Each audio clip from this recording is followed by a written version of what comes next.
Chapter 5, Example 5. A cereal manufacturer has a machine that fills the boxes. Boxes are labeled 16 ounces, so the company wants to have that much cereal in each box. But since no packaging process is perfect, there will be minor variations.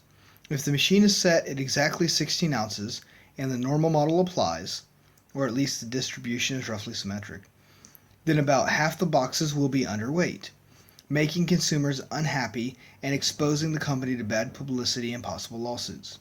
To prevent underweight boxes, the manufacturer has to set the mean a little higher than 16 ounces. What fraction of the boxes will still be underweight? So we're going to use the normal model here. Again, we have to check. Just as always, this is the first example, the first question in this problem, so we need to verify. It specifically tells us that the normal model can be used here, so we're just going to state that.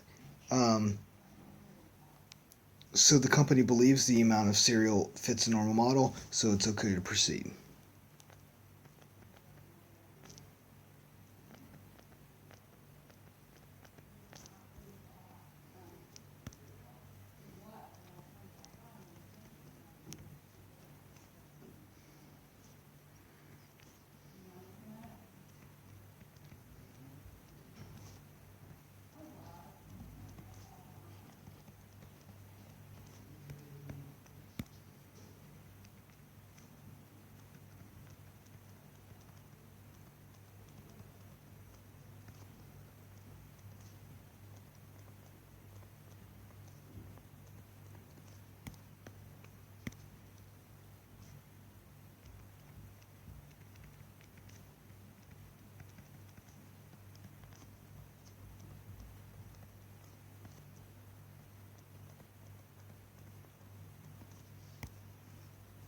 Okay, so now let's do this. We'll start with a picture.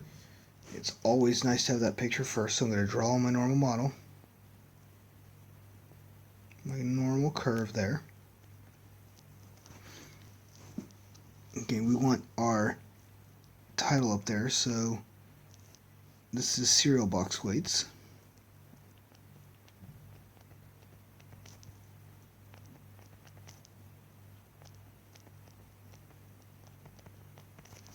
And we know the mean is 16.3 ounces. Standard deviation is 0.2 ounces, so one standard deviation away, right there about the inflection point, would be 16.5.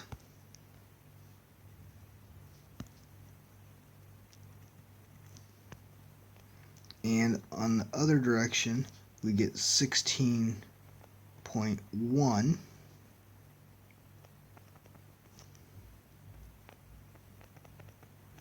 15.9, and try and get about the same distance, 16.7. That's going to be good enough. This is just a quick sketch to let us see which way it goes. So that 16 is going to be here. We'll use a different color, maybe roughly about there. That's going to be 16 ounces. And we want to know what will be underweight, so less than 16 ounces. This is shading to the left. Now this should help us in doing the normal model and finding the z-score, knowing which way to go. So we have 16 is our weight, 16.3 is the mean, and standard deviation of 0.2. And this comes out to equal negative 1.5. So we look at our z-table. A z less than negative 1.5 is going to give us 0.0668.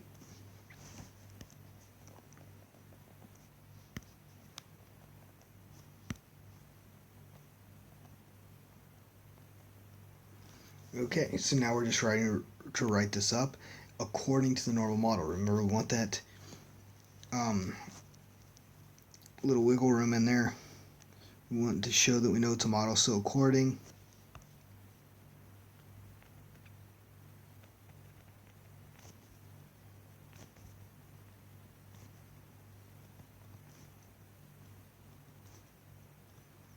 And this time I'm going to actually put the model that we used in here. Just it's helpful to see that. You say that you're using the normal model, but showing the actual model you use gives useful information to the reader. So we always use a capital N and then parentheses. The normal model is mean, comma, standard deviation. So 16.3 and 0.2. So according to the normal model, about 6.7% of all cereal boxes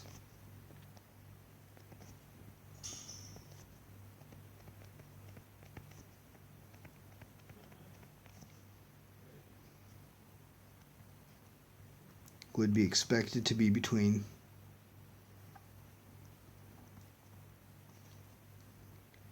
or would be below, would have below 16 ounces of cereal.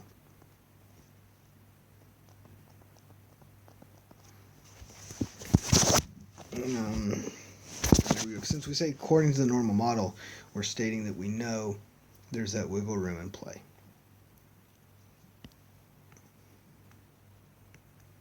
Okay.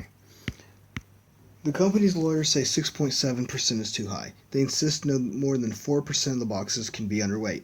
So the company needs to set the machine to put a little more cereal in each box. What mean do they need? So now we're keeping the standard deviation the same, but that mean needs to change. We don't have to restate the whole normal model applies, but it's a good idea to sketch the picture. So, normal model, we still have, we don't know what that mean should be, so we'll put mu down there. We want it to be way down here, just to get a good idea. This should be 16, so the 16 needs to move a little bit. Okay, so we have 6.7, or sorry, 6.7 is the previous answer, so this is just 4%, which is going to be 0.0400 roughly. We want to find that in our z table, and that comes out to a z-score of negative 1.75 when we look at the table. Here we look in the center of the table and then look on the outer edge of the margin to find the z-score.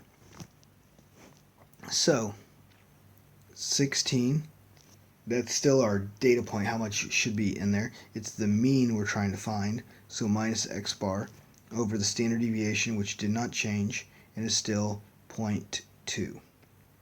This equals negative 1.75.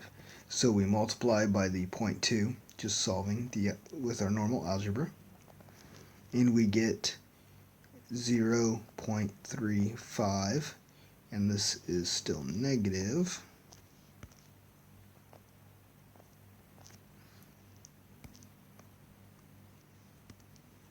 We now subtract that 16, and we get negative 16.35, and we can just get rid of those negatives because there's a negative on both sides. We could divide by negative 1, so x bar equals 16.35. Now we write out our sentence according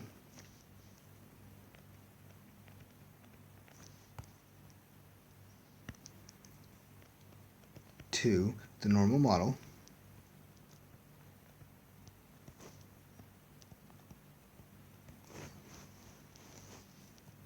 a mean of 16.35 ounces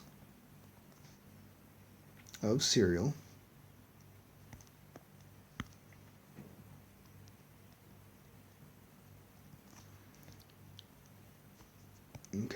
would allow us to produce that 4%. So would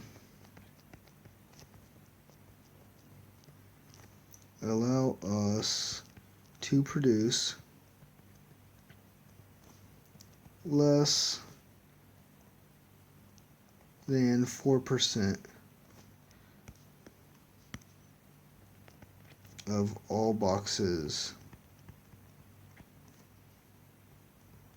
of cereal that are underweight.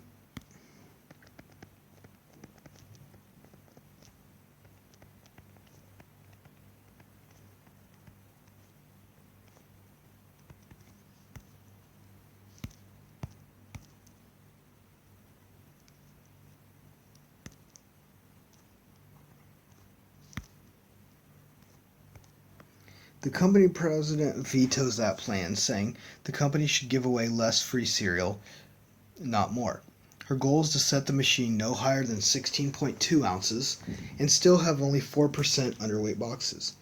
The only way to accomplish this is to reduce the standard deviation. What standard deviation must the company achieve, and what does this mean about the machine?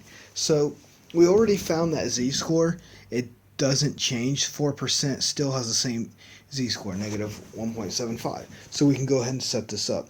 Again, part of the same problem, we don't have to state that the normal model is appropriate. So 16 minus 16.2 over S equals negative 1.75. So using our algebra, we get negative 0.2 equals negative 1.75 S. We're going to divide all that, and we get 0.1, 14 equals S, which is the standard deviation. Let's go ahead and make that SD just because SD is a little bit clearer.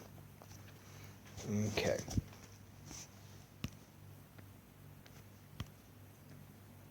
So now, once again, we're just ready to write up that paragraph according to the normal model. So according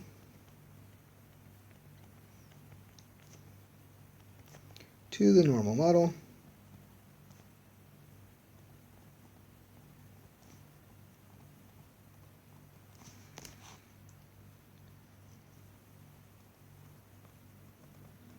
having no more than 4% of cereal boxes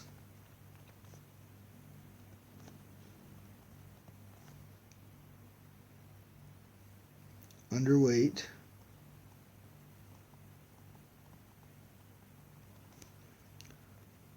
with a mean of 16.2 ounces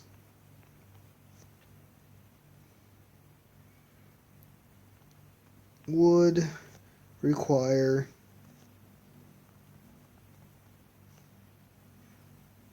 a standard deviation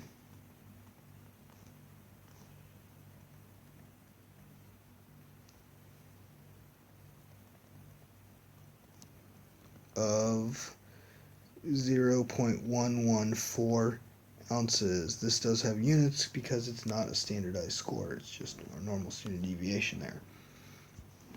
Okay, the question also said, what does this mean about the machine? Well, this means the machine has to be more efficient. It has to be more consistent each time, which can get very expensive. That might be very costly for the company. So they have to balance, is that less expensive than putting a little extra cereal in all the boxes. Okay, one last thing I want to do, just so we get in the habit of it and get familiar with this, is write down the model in each case. So for the up here, the first time we had 4%, where we calculated the new mean, our normal model would be 16.35 and 0.2. That's how we write out the actual model. On this last part of the problem, our model would be N 16.2 and a standard deviation of 0.114.